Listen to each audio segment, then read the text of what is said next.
أهلا بكم أعزائي الطلبة والطالبات مع أولى حلقات مادة الساينس لبريب 2 تحت رعاية وإشراف وزارة التربية والتعليم.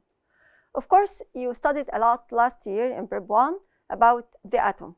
But how do you think that scientists reaches all this information about the atom? And how did the scientists arrange all the elements that we know up till now?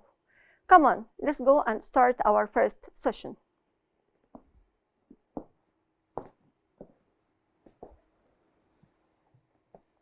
In this lesson, we are going to talk about the atoms of elements classification. A little bit, this part is history about the creation of the real periodic table. Why do you think that scientists try to classify elements? Attempts means trials, contributions of some scientists to classify the elements. But why do you think from the first place scientists try to classify elements? Of course, classifying elements, this will help to facilitate the study of the elements, arranging the elements in a certain pattern. This facilitates the study of the elements, and also this will help us to find the relation between the physical and the chemical properties of these elements. In this lesson, you are going to know a little bit about Mendeleev, Moseley, and the modern periodic table. Mendeleev made the first real periodic table, and then Moseley, and finally we will talk about the modern periodic table. Before talking about the first scientist, Mendeleev, let's see this video. This video you can find it in the EKB بنك المعرفة المصري. Watch it carefully, and then we'll talk about it.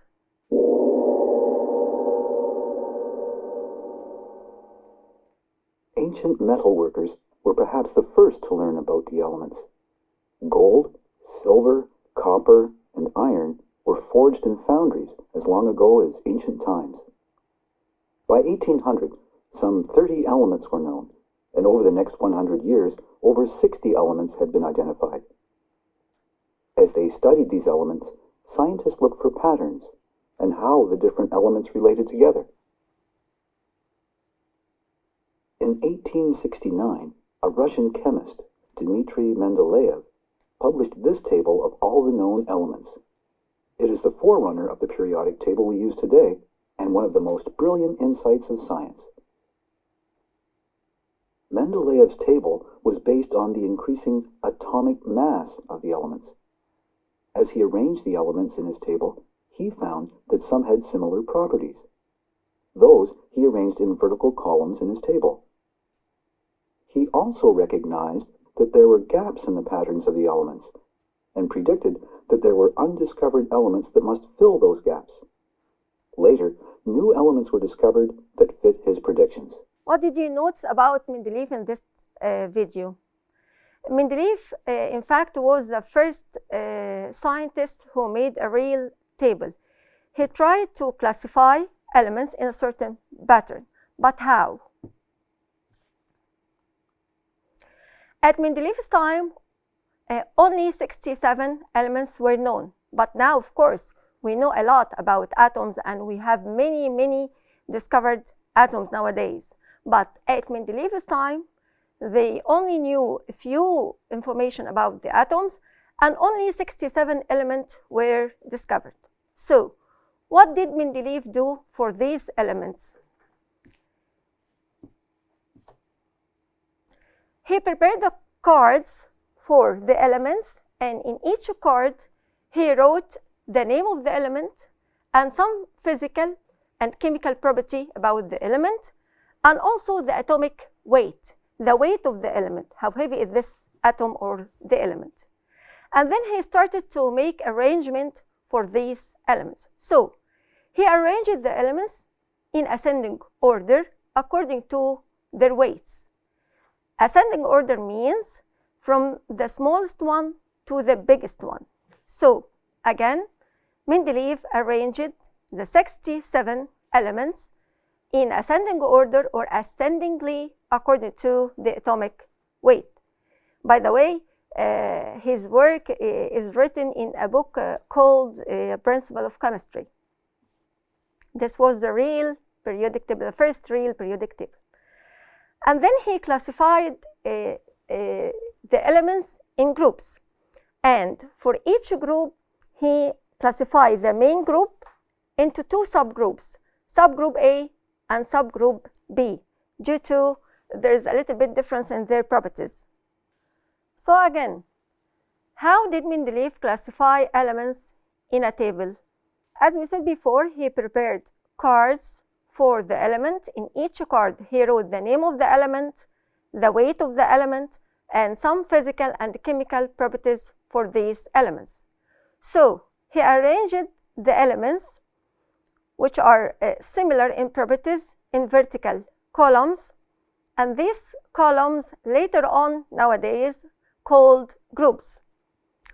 Also, as he arranged elements ascendingly in ascending order according to the atomic weight, so from left to right, as you move from left to right, we will get a row. These rows later on are called periods. Nowadays, in the new table, in the modern periodic table, they are called periods. And he found an amazing thing, which is the properties of the elements were repeated by the beginning of each new period. Yani, let's say, for example, if the first period starts with very active element, so the period below it, it should start with a very active element, and so on. So this is what we call it. The properties of the elements were repeated periodically by the beginning of each new period. So each period has another period below it with the same, almost the same properties, and we will discover this later in the new table or the modern periodic table. What else? As you see here, this is Mendeleev's table. I just want you to look at this table. You will find a little bit, it's not like what we have now, but you should remember that at Mendeleev's time, only few information about the elements were known. So this is amazing work that Mendeleev did. Mendeleev's work, of course, has advantages and disadvantages. Let's talk firstly about the advantages of Mendeleev's table. Mendeleev, in fact, arranged the elements ascendingly according to the atomic weight, but he left gaps in his table for the prediction of the new elements. He thought that maybe in the future, other scientists will come and discover what he missed now. Of course, only 67 elements were known at Mendeleev's time, but of course, they didn't know everything about the elements. So some missing elements were at Mendeleev's time. So he predicted that maybe in the future, other scientists will come and discover these elements. What else? Also, as he studied closely the elements, he corrected the atomic weight of some elements. Moreover, in some cases, he predicted the atomic weight of undiscovered elements yet. يعني elements ما كانتش لسه موجودة. He concluded the atomic weight of these elements, but he didn't know anything about them. Later on, scientists discovered them. What about the disadvantages of Mendeleev's table? In fact, because at Mendeleev's time, a few information were known about the atoms, so we have lots of disadvantages. Like what? Number one, he made disturbance in the arrangement of the ascending order of the elements. Why do you think he did such thing? In fact, to put the elements in places that suit their properties. What do you mean by this?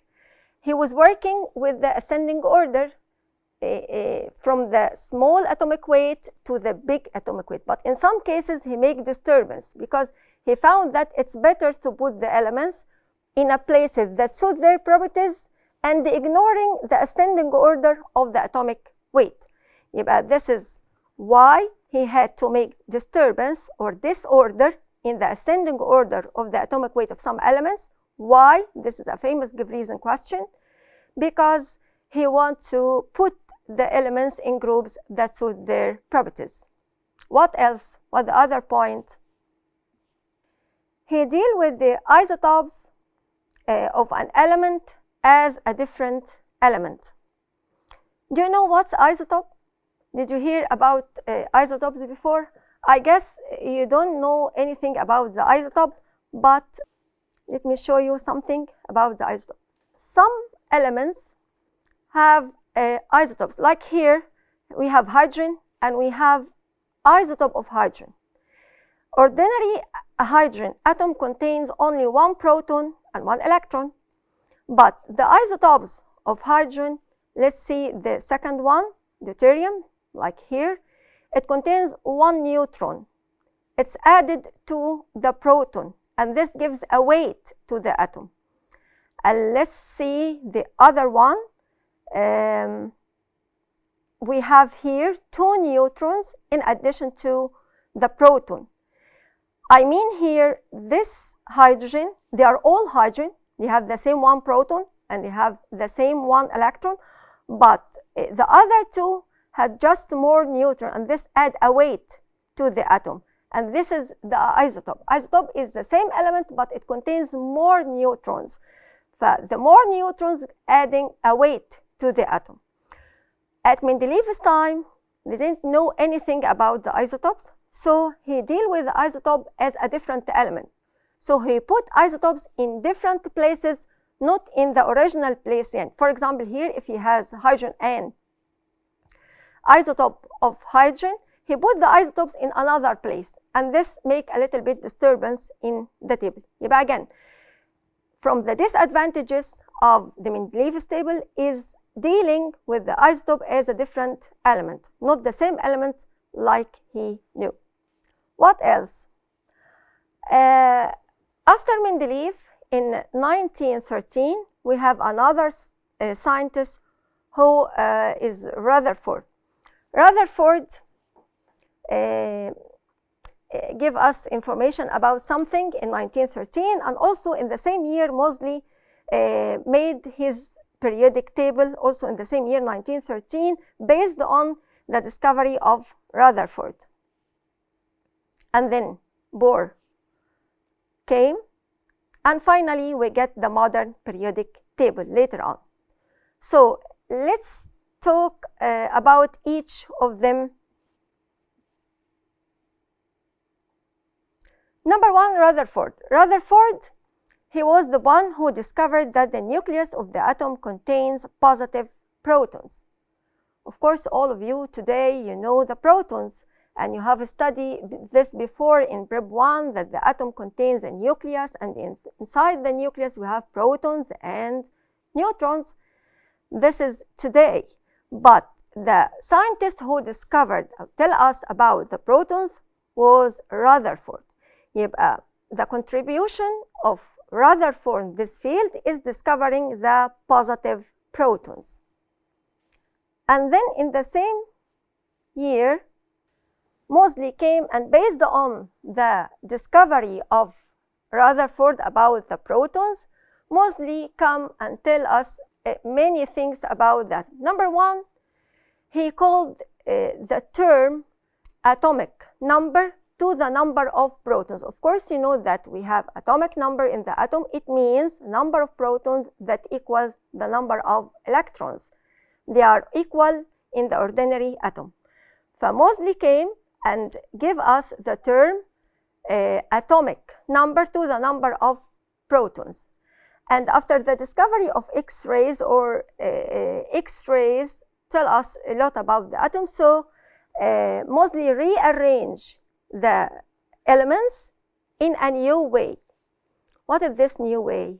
He arranged the element ascendingly, as we said before, from the small number to the big number, according to the atomic number, not to the weight, because he knew that the properties of the elements is related to the atomic number, the number of protons or the number of electrons, not to the weight of the atom. The properties or the behavior of the atom is not related to its weight. It is related to its atomic number.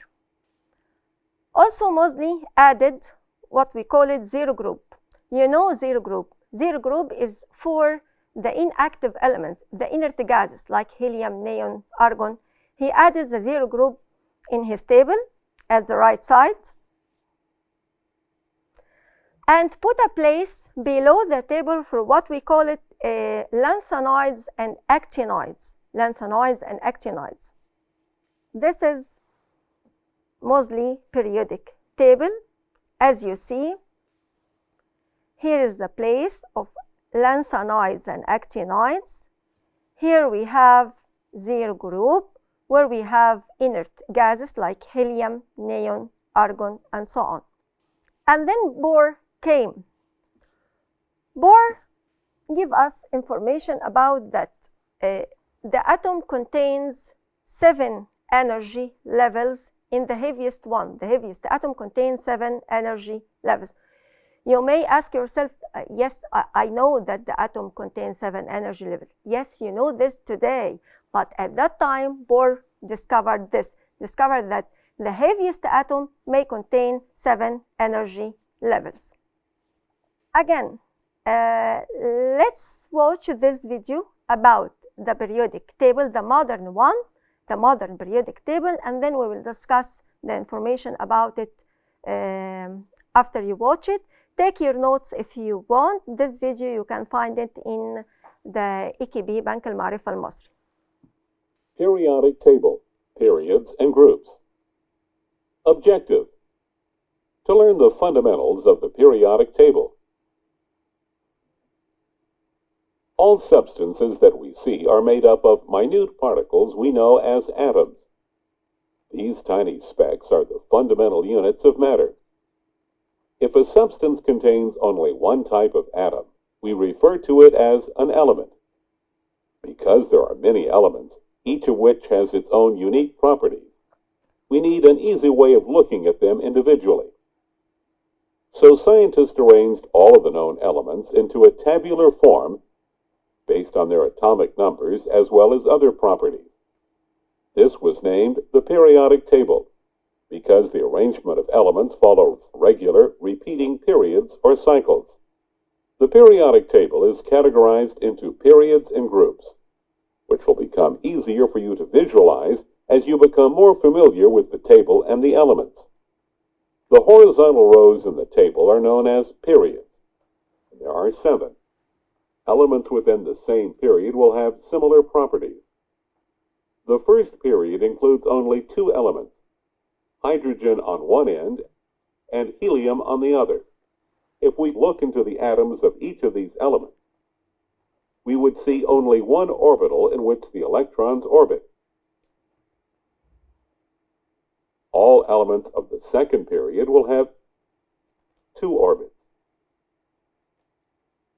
The third period will have 3, and so on. As we go down the table, the last or 7th period includes elements with 7 orbitals. We can also see that elements are categorized in vertical columns known as groups. As you look across the table, you see 18 groups. The first group begins with hydrogen and ends with francium, and both have 1 electron in their outermost orbital. Every element in the second group will have 2 electrons in the outer orbital, and so on. With the exception of helium, elements in the 8th group will have 8 electrons in their outer shells. The element's atomic number is simply the number of protons in the atom. The atomic number will increase as we move from left to right across a period. The atomic number also increases as we move down through a group. The periodic table also displays some other details for each element. Summary: atoms are the fundamental units of matter. A substance containing only one type of atom is an element. All elements are arranged according to their atomic numbers and electrons in the periodic table. The horizontal rows in the periodic table are called periods. The vertical columns are called groups. Okay, شباب, يبقى have you take any notes about this video about the modern periodic table? Inshallah, next session we are going to talk about the modern periodic table in details. Of course, we need to know more about the atoms so we can reach the new arrangement of the modern periodic table. Next session, inshallah, we are going to talk about this in more details.